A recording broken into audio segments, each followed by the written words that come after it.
இருக்கும் நபர் தென்மேற்கில் கழிவறை கட்டிய பிறகு கார் மற்றும் வாகனம் வாங்கியிருக்கிறார். கட்டும்போது நான் வேண்டாம் என்று சொல்லி பைத்தியமானேன் அப்படின்னு சொல்றாரு. ஸோ இது எதை வச்சு சொல்றாரு? தென்மேற்கு பகுதியில் வந்து கண்டிப்பாக டாய்லெட் இருக்கக்கூடாது அப்படின்னு நம்ம ஒரு பதிவு முன்னாடி ஏற்கனவே போட்டதை பார்த்துட்டு அந்த கேள்வியை கேட்டிருக்காரு. ஸோ தென்மேற்கு பகுதியில் வந்து கழிவறை கட்டக்கூடாதுன்றது உண்மையிலேயே கட்டக்கூடாது. அதை மீறி கட்டியிருக்காரு. அவர் கார் வாகனம்லாம் வாங்கியிருக்காரு. நான் பைத்தியம் ஆயிட்டேன்னு சொல்றாரு. அதாவது ஒரு விஷயம் தெரிஞ்சுக்கணும் மிஸ்டர் ஆனந்த், ஒருத்தர் தவறு செய்கிறார் என்றால் அது அவருடைய விதி. நீங்க யாரும் மாற்ற முடியாது, நான் யாரும் மாற்ற முடியாது. ஆனால் நீங்கள் சொன்ன அறிவுரை, நீங்க இன்னொன்னு, அவர்கள் உங்களிடம் கேட்காத போது நீங்க போய் சொல்றதே தவறு. அவர்களுக்கு இது என்ன தெரியுமோ செய்திருக்கலாம். பட் இது சொல்லி நீங்க ஏன் பைத்தியம் ஆயிருங்க? அவர் விட்டுருங்க, அவங்களுடைய விதி. நீங்க ஒதுங்கி நின்றுங்க. முக்கியமான பகுதி தென்மேற்கு பகுதியில் எக்காரணத்தை கொண்டும் டாய்லெட் வரக்கூடாது. காரணம் என்ன அப்படின்னா, தென்மேற்கு பகுதியை ஆழ்கின்ற கிரகம் வந்து ராகு என சொல்லப்படுகிற கிரகங்க. இது வந்து ஒரு நிழல் கிரகம். நிழல் கிரகம் ஆளக்கூடிய பகுதி தென்மேற்கு பகுதி. அதனாலதான் அது க்ளோஸ்டு கவர்டா இருக்கணும்னு நம்ம சொல்றோங்க. ஸோ அந்த ராகுவோட, நீங்க ஜோதிடப்படி பார்த்தீங்கன்னா ராகு நன்மை செய்யும்படி இருக்க வேண்டும் என்றால் அது ராகுனால் கிடைக்கும் நன்மைகள் என்னன்னு பார்த்தீங்கன்னா அதிர்ஷ்டங்க.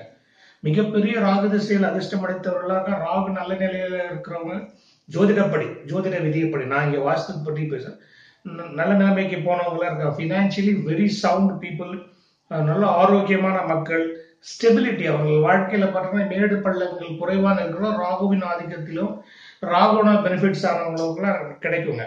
ஸோ அதுவே அதோட இடம் தான் இப்போ வீடுகளில் பார்த்தீங்கன்னா தென்மேற்கு பகுதி. ஸோ தென்மேற்கு பகுதி சரியாக இருந்தால் உங்களுக்கு மிகப்பெரிய அளவில் ஃபினான்ஸ் டெவலப்மெண்ட் நடக்குங்க, ஹெல்த் நல்லா இருக்கும், ஸ்டெபிலிட்டி இருக்குங்க.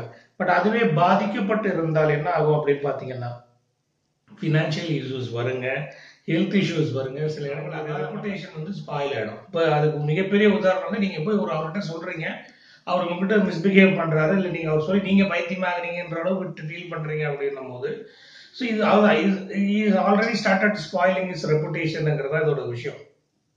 கண்டிப்பாக எக்காரணத்தின் மட்டும் தென்மேற்கு பகுதியில் டாய்லெட் வரக்கூடாது, ஆபத்து தான் அதில் காத்திருக்குங்கிற ஒரு கருத்தோட ஆனந்த் சார் உங்க கேள்விக்கு நான் பதில் சொல்லிட்டேன்.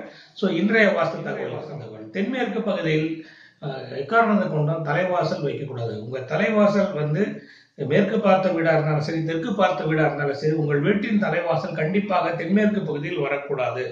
தென்மேற்கு பகுதியில் தலைவாசல் இருந்தால் நீண்ட வியாதிகள் ஏற்படும். அங்கே ஒருத்தருக்கு ஹெல்த் இஷ்யூஸ் ஸ்டார்ட் ஆச்சுன்னா அது முடியாத மாதிரி இழுத்துக்கிட்டே போகும்.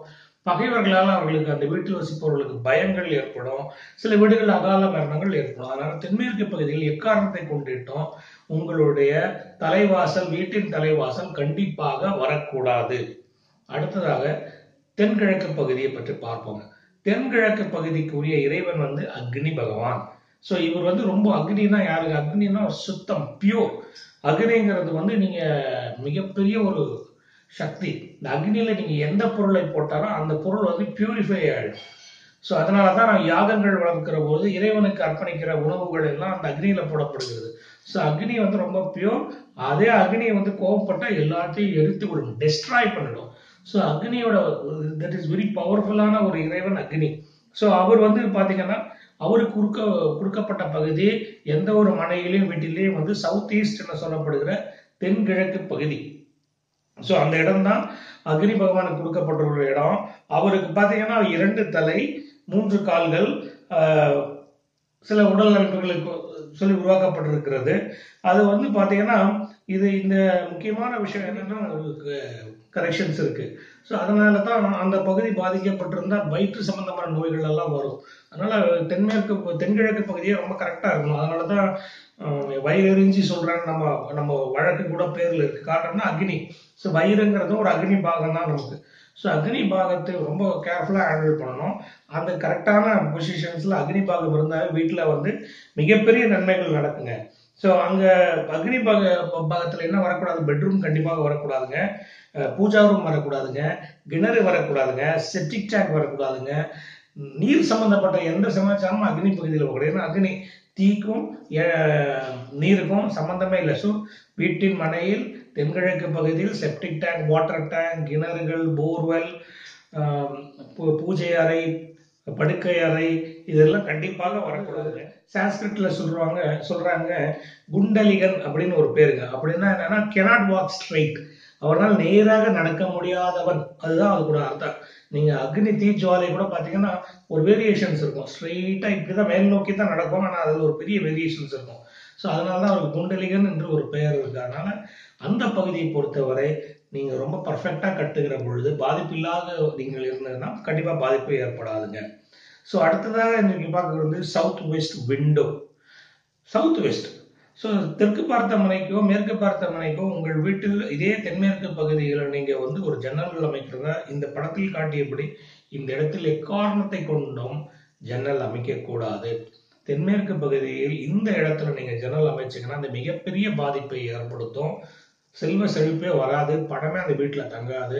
ஸோ ஜன்னல் தென்மேற்கு மூலையில் கண்டிப்பாக இருக்கக்கூடாது.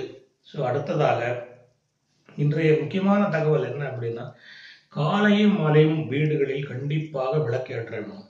அது மிகப்பெரிய நன்மை இருக்கும். விளக்கேற்றிய வீடு கண்டிப்பாக வீணாக போகாது. அப்ப விளக்கேற்றம்னா எந்த நேரத்தில் ஏற்றணும்?